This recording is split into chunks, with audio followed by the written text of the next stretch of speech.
कैसे हैं आप लोग। मुझे उम्मीद है आप लोग ठीक होंगे। मुझे पता है कि आप लोगों ने मुझे बहुत मिस किया होगा, तो इसलिए मैं हाजिर हुई हूँ एक नए ड्रामे के साथ, और इस ड्रामे का नाम है द सेकंड हस्बैंड। इसमें क्या मिस्ट्री है, इस ड्रामे को देख कर ही पता चलेगा। और इसकी रेटिंग है 7.9 आउट ऑफ 10। और अगर आप लोग मेरे चैनल पर नए हैं, लाइक और सब्सक्राइब करना मत भूलेगा, और साथ ही बेल आइकन को प्रेस कर देना।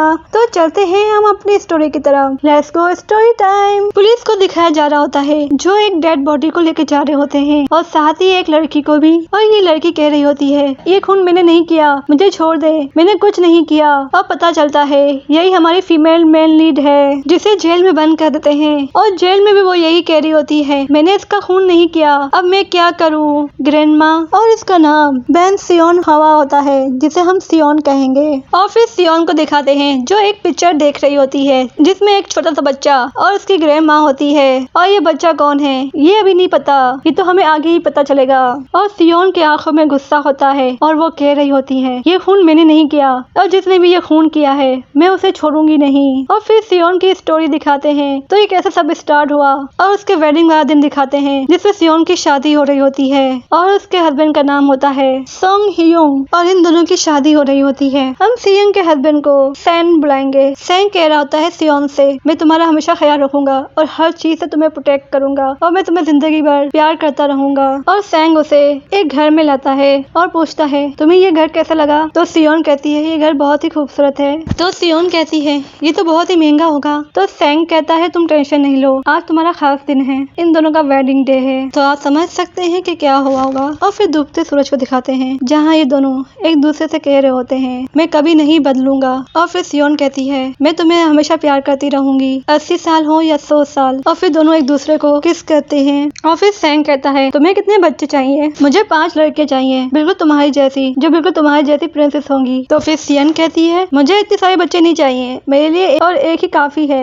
तुम्हारा बेटा। तो सैंग कहता है, ऐसा है तो चलो फिर देखते हैं बेटा है या बेटी। और फिर वो उसे रूम में ले जाता है, और इस बात को 1 साल गुजर गया होता है। और फिर दिखाते हैं सियोन माँ बनने वाली होती है, और वो घर जाती है, यहाँ सियोन सैंग की माँ भी उसके साथ रहती है। और सियोन सैंग की माँ से कहती है, मैं सब्जी ले आई हूँ, मैं सैंग के लिए ये खाना बनाऊंगी, उसे ये बहुत ही पसंद है। ओहो, मैं नूडल्स तो भूल ही गई, मैं जाकर ले आती हूँ। तो सियोन नूडल्स लेने जाती है, और जैसे ही वो आ रही होती है तो उसके पेट में बहुत ही दर्द होता है, और वो वहीं पर बैठ जाती है। और एक लेडी उसे देखती है, तो लेडी जाकर उसे कहती है, क्या हुआ। और फिर सैंग की माँ को कॉल आता है, और ये फोन किसी और का नहीं सियोन का होता है, जो कह रही होती है, आप सैंग को फोन करें, और लगता है खुशखबरी जल्दी आने वाली है। तो सियोन की माँ पूछती है, अभी तुम कहाँ हो। तो कह रही है, मैं हॉस्पिटल जा रही हूँ। पर सियोन की माँ उसकी ग्रैंड माँ को फोन करती है, ना कि अपने बेटे को। और उसकी बेटी आके पूछती है, आपने सैंग को फोन क्यों नहीं किया, आपने उसकी ग्रैंड माँ को फोन क्यों किया। तो उसकी माँ कहती है, तुम्हारा भाई बहुत ही हार्ड वर्किंग करता है, इसके लिए ये जरूरी नहीं है। और यहाँ पे दिखाते हैं, उसे कोई फर्क नहीं पड़ता कि वो दादी बनने वाली है। और वहाँ पे सियोन को कोई टैक्सी नहीं मिल रही होती है, और वो दर्द से रो रही होती है और चीख रही होती है। और वहाँ से होकर एक कार जा रही होती है, और वो देखती है सियोन को। और फिर वो लेडी कार से निकलकर सियोन को अपनी कार में बिठाती है, क्योंकि वो उसे इस तरह देख नहीं पाती। और वो अपनी ग्रैंड माँ को कॉल करती है। पर मुझे एक बात समझ में नहीं आती, अगर उसे कॉल करना था तो उसे अपने हस्बैंड को कॉल करना चाहिए था। सैंग को दिखाते हैं, जो मीटिंग में बिजी होता है, और अपनी बातों से यूनजे कियोन को इम्प्रेस करता है, और यूनजे कियोन भी इससे इम्प्रेस होती है। और यूनजे कियोन बॉस होती है इस ऑफिस की। और मीटिंग खत्म होने के बाद एक लड़की कहती है, हमें साथ में डिनर करना चाहिए आज रात को।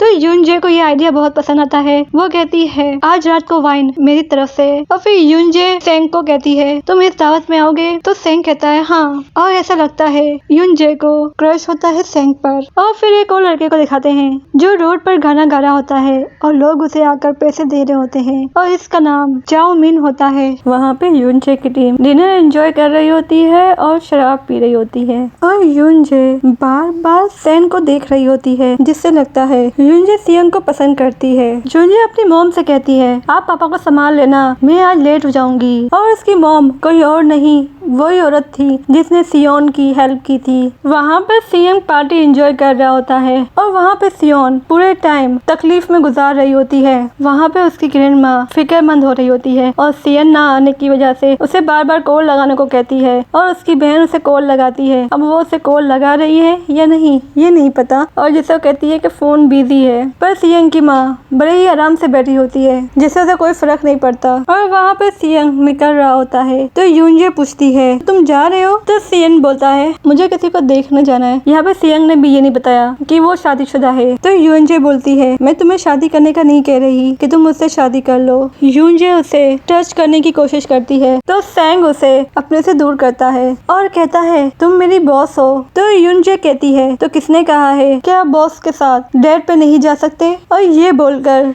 उसे किस करती है, पर सियन उसे किस नहीं करता और मुंह फेर लेता है। शराब पीते पीते डांस कर रही होती है और बार बार सियन को देख रही होती है, और यूनजे ने बहुत ज्यादा शराब पी ली होती है। तो सियन उसे किसी होटल में छोड़ने जाता है और फिर सियन को पता नहीं क्या होता है और दोनों एक साथ रात गुजार लेते हैं। और वहाँ पे सियोन एक बेटे को पैदा करती है जिससे उसकी ग्रैंडमा बहुत ही खुश होती है और बाकी लोग भी, पर सियोन को तो पता ही नहीं है कि उसके हस्बैंड उसके साथ क्या करने वाला है। और फिर यहीं पर सीन चेंज होता है। सियोन अपने बेटे और सियन के साथ पिक्चर खिंचवा रही होती है जहाँ पे सियन कह रहा होता है पापा बोलो पापा बोलो, और इन लोगों ने अपने बेटे का नाम सायोब्योंग रखा है। और फिर सियोन सैंग की माँ से कह रही होती है मैं जॉब ढूंढने के लिए जा रही हूँ तो प्लीज आप मेरे बेटे का ख्याल रखेगा, ये काम तुम अपनी ग्रैंडमा को क्यों नहीं कहती। तो सियोन मना करती है और कहती है उनकी तबीयत बहुत ही खराब रहती है। और फिर सियोन अपने बेटे की जिम्मेदारी सियान की माँ पे लगा देती है। उसकी माँ को ये सब नहीं करना होता फिर भी उसे करना पड़ता है। और फिर सियोन को दिखाते हैं जो अपनी जॉब के लिए किसी से मिलने जाती है और उससे जॉब मांग रही होती है कि मुझे जॉब करनी है। और सियोन को दिखाते हैं जिससे पता चलता है इन दोनों ने सबके सामने अभी जाहिर नहीं किया कि वो रिलेशन में है, इन दोनों का रिलेशन अभी सीक्रेट है। तो सियोन के ऊपर कॉफी गिर जाती है जिसे यूनजे थोड़ी शरारत भी करती है। और फिर यूनजे सियोन के लिए सोचती है कि मैं कोई ना कोई एक शर्ट खरीद लूं, और वो खरीदने के लिए शॉपिंग मॉल आती है और सियोन भी शॉपिंग मॉल आती है। और यूनजे और उसके पीछे सियोन होती है जो अपने हस्बैंड से बात कर रही होती है। और सियोन अपने हस्बैंड को शॉपिंग मॉल बुलाती है कपड़े खरीद सके